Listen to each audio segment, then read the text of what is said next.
વિદ્યાર્થીઓ, આજના વિડિયોમાં આપણે વધારાના સ્વાધ્યાયનો દાખલો જોવાના છે. દાખલો નંબર છે 12, જેમાં 20 મિલી હેનરીનું ઇન્ડક્ટર L 20 મિલી હેનરી એટલે 20 ગુણ્યા 10 ની માઈનસ 3 હેનરી એટલે 2 ગુણ્યા 10 ની માઈનસ 2 હેનરી લખાશે અને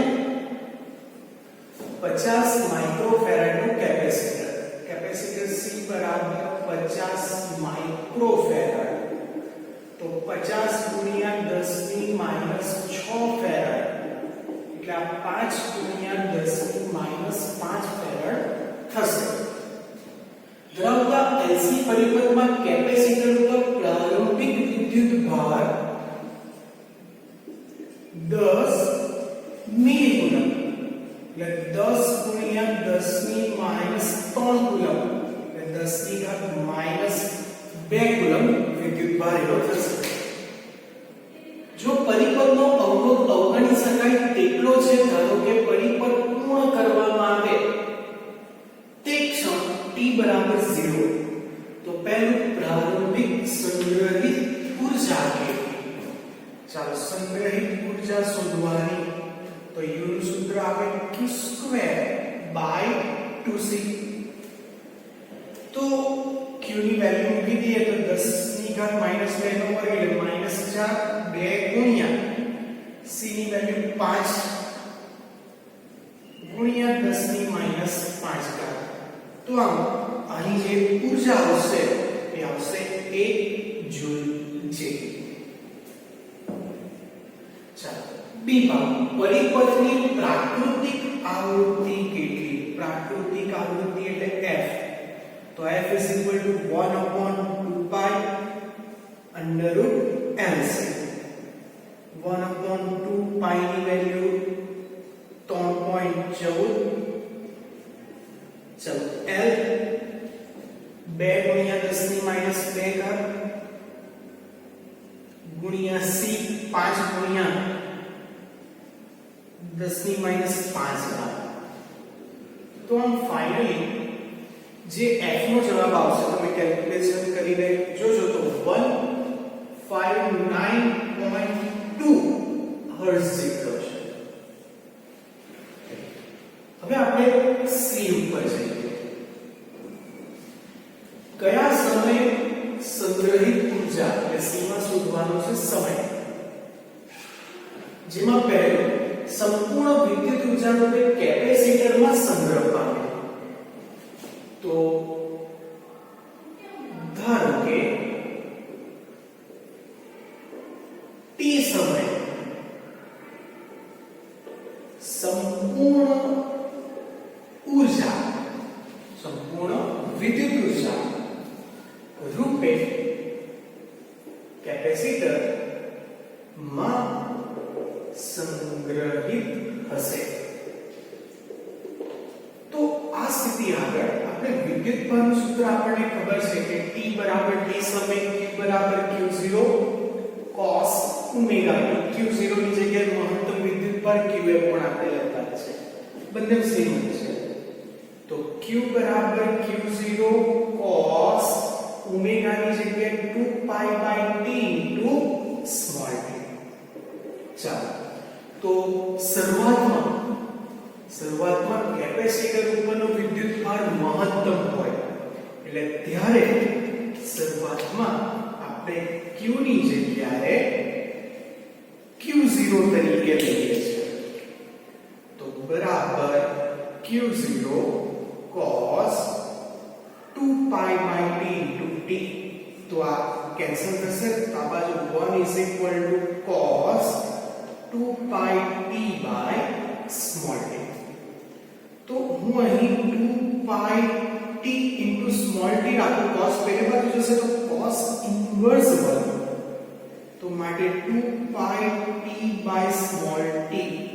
cos ની વેલ્યુ 1 કયા ડિગ્રી માટે આવે?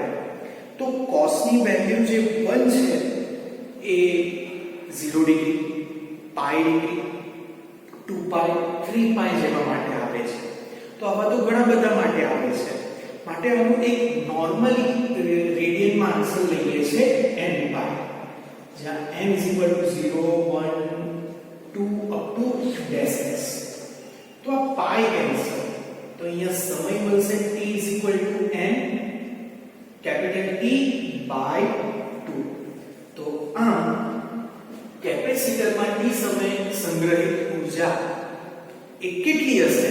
તો દર સમયે સંગ્રહિત ઊર્જા, તો જો આપણે n બરાબર 0 લઈએ તો ત્યારે સમય લાગશે 0. n બરાબર 1 લઈએ તો ત્યારે જે સમય લાગશે તે t/2 છે. n બરાબર 2 લઈએ તો ત્યારે જે સમય લાગશે તે t જેટલો. તો આમ આગળ ને આગળ n સુધી આપણે લઈ શકીએ છીએ.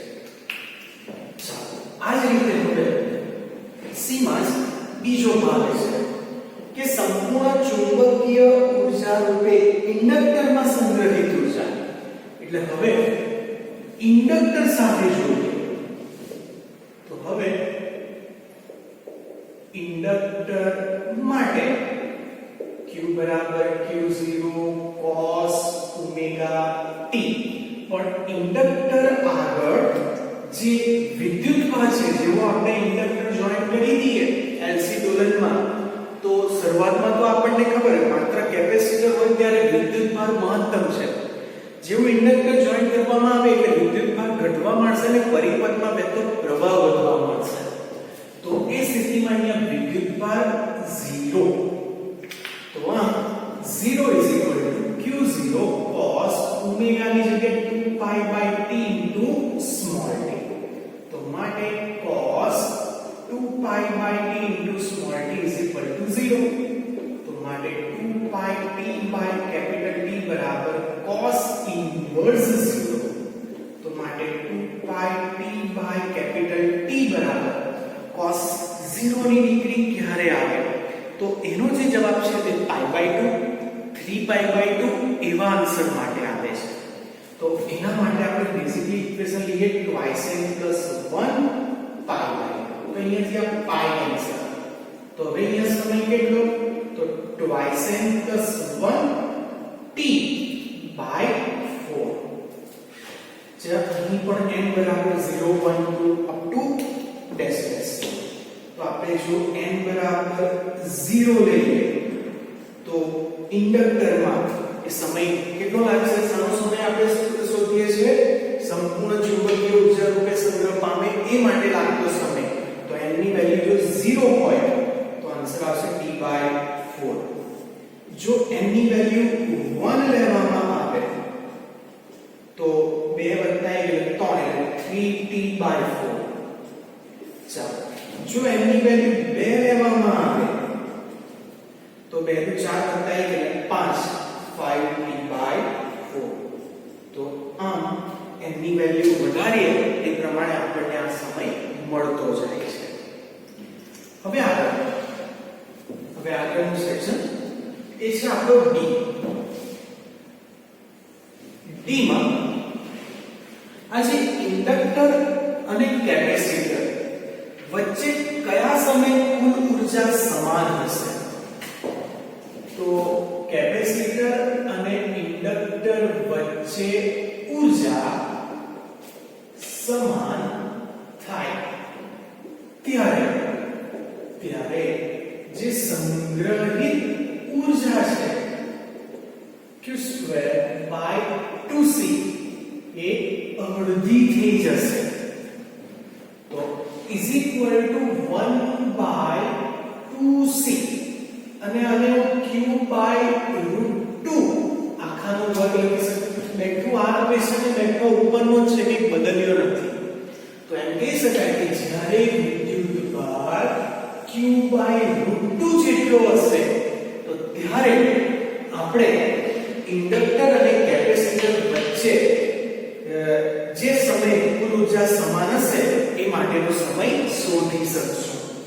તો હવે આ જ equation q q0 cos omega ની જગ્યાએ 2 pi by t into small T. પણ આ વિદ્યુતભારની જગ્યાએ હવે આપણે કયો લેવાનો? આ Q0. Q0 by √2 Q0 cos 2 pi by t into small t as cancel. તો માટે cos 2 pi by t into small t is equal to 1 upon √2. તો માટે 2 pi by t into small t is equal to cos inverse 1 upon √2. ચાલો તો હવે જણાવો કે 1 upon √2 ની વેલ્યુ cos માં ક્યારે આવે? જ્યારે cos pi by 4 જેટલો હોય ત્યારે. તો એની બેઝિકલી આપણે અહીંયા ઇક્વેશન લઈએ twice n plus 1 pi by 4, કારણ કે આપણે n બરાબર 1 માટેની ઘણા બધા માટે આપણે શોધવાનું છે. તો અહીંથી pi કેન્સલ થાય તો લાગતો સમય t is equal to twice n plus 1 t by 8. તો હવે જ્યારે n 0 હોય તો ત્યારે લાગતો સમય કેટલો? t by 8. જ્યારે નંબર 1 થાય તો ત્યારે લાગતો સમય 3 એટલે કે 3t by 8. જ્યારે n 2 હોય એટલે 4 વત્તા 1 એટલે 5 તો ત્યારે 5t by 8. તો આવી રીતના ડેશ આગળ આપણે n n સુધી આપણે જઈ શકીએ. અને વિદ્યાર્થીઓ એક છેલ્લો સવાલ છે કે જો આ પરિપથમાં એક અવરોધ દાખલ કરવામાં આવે તો છેવટે કેટલી ઊર્જા ઉષ્મા રૂપે વ્યય થાય?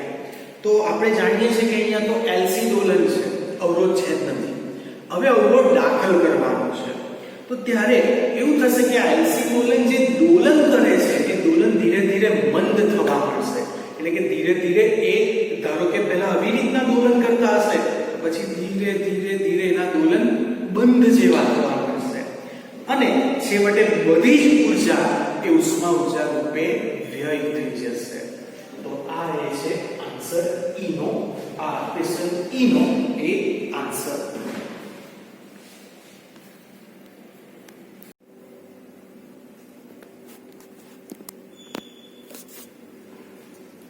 વિદ્યાર્થીઓ સ્વાધ્યાયનો 20મો દાખલો વધારાના સ્વાધ્યાયનો છે.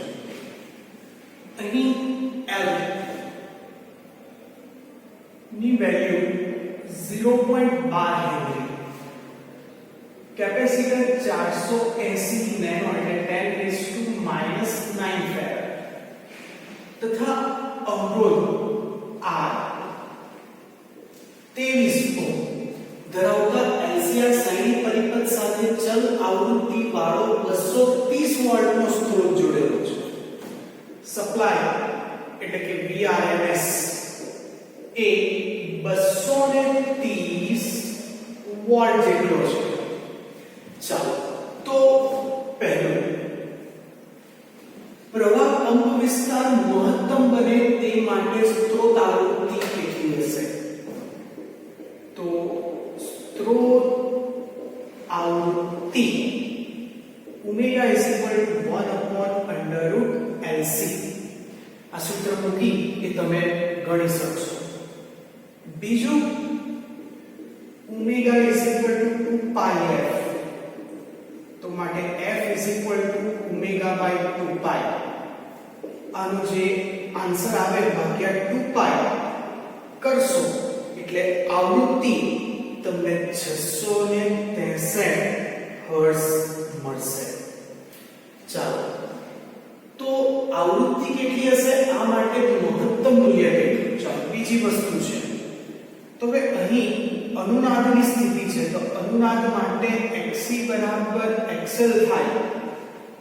તેથી Z = R થશે અને Z = R એટલે Z 23 ઓહ્મ. તો અહીં જે પ્રવાહ છે એ IRMS = VRMS by Z. તો VRMS 230 / Z 23. તો આમ IRMS એ કેટલા? 10 એમ્પિયર તો આ પ્રવાહનું RMS મૂલ્ય એ અહીં આપણને 10 મળશે.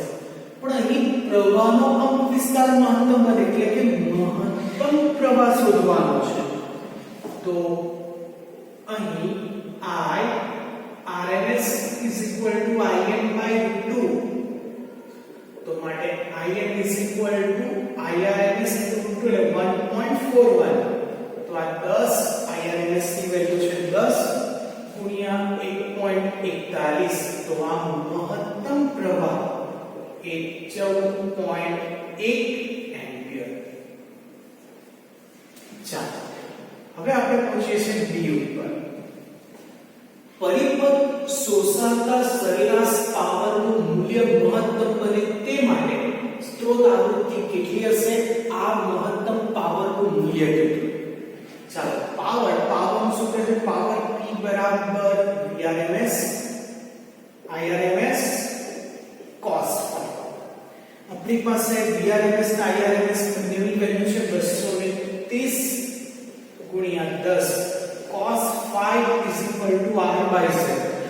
પણ અહીં જોવા જઈએ તો અનુનાદ વખતે Z બરાબર R છે એટલે અનુનાદની સ્થિતિ આગળ અહીં R by Z ની વેલ્યુ 1 એટલે પાવર 2300 વોટ જેટલો થશે. ચાલો હવે આગળ બીજું શોધવાનું છે C પહેલા D શોધવું કારણ કે D માં Q ફેક્ટર છે. તો Q factor Q is equal to 1 upon R under L by C. જેમાં R ની વેલ્યુ 23 છે.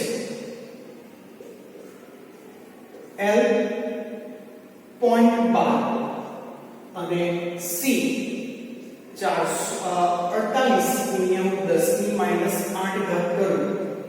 જો સિમ્પ્લિફાઈ કરવામાં આવે તો Q ફેક્ટર નું મૂલ્ય એ 21.7 જેટલું આપણને મળશે. ચાલો વિદ્યાર્થીઓ હવે જે આપણે શોધવા માંગીએ છીએ તે આપણો પોર્શન C. ચાલો C માં શું શોધવાનું છે કે પરિપથ શોષાતા સરેરાશ પાવરનું મૂલ્ય મહત્તમ બને. પરિપથમાં સ્થાનાંતરિત પાવર અનુનાદ આવૃત્તિ માટે પાવર કરતા અડધો હોય. આખા સમજો અડધો હોય તે આવૃત્તિઓના મૂલ્ય કયા હશે? આવૃત્તિઓ એ આવૃત્તિનો કંપ વિસ્તાર કેટલો? તો આવૃત્તિ f' f ± ધારો કે ડેલ્ટા f જેટલી છે. આ f એ આપણે શોધેલી છે 663. ડેલ્ટા f એ શોધવાની છે.